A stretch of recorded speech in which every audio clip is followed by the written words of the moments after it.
Gardien du quotidien, votre JT des faits divers les plus marquants.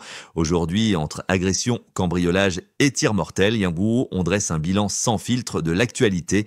Accrochez-vous.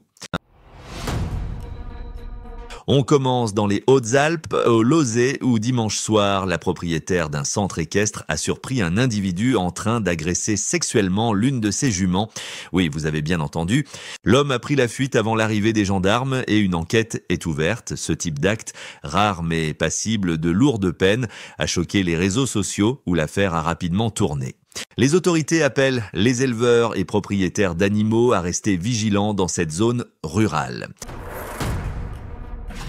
De l'absurde à l'effrayant, on part maintenant à Narbonne, où un cambrioleur a eu la surprise de sa vie. Dans la nuit du 23 mai, rue Rabelais à Narbonne, un Tunisien de 43 ans s'introduit par effraction, pensant que la maison est vide.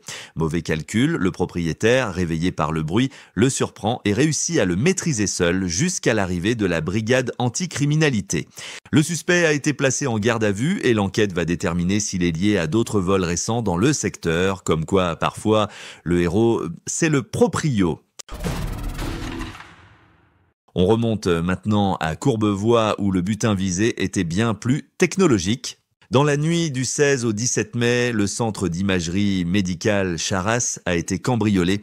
Les malfaiteurs ont forcé les accès et sont repartis avec 2 échographes pour un préjudice estimé à 60 000 €. Ce type de vol porte la signature de bandes organisées, spécialisées dans le trafic de matériel médical, souvent destiné au marché noir étranger. Pour l'instant, aucun suspect n'a été interpellé. On termine à Chénauve, près de Dijon, où la violence a pris une tournure mortelle. Dans la nuit du 24 au 25 mai, un homme de 29 ans a été abattu en pleine rue, dans une zone sensible de Chénauve.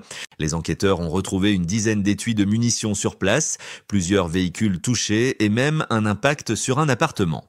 L'auteur des tirs, qui a pris la fuite en voiture, est toujours recherché.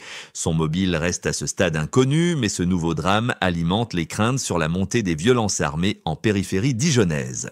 Merci à tous de nous avoir suivis. On se retrouve demain pour de nouvelles actualités.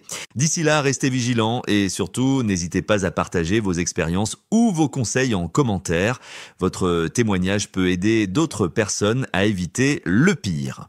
Abonnez-vous à la chaîne et rejoignez la communauté des gardiens du quotidien pour ne rien manquer des prochaines alertes, faits divers et conseils de sécurité. Parce que prévenir, c'est déjà agir.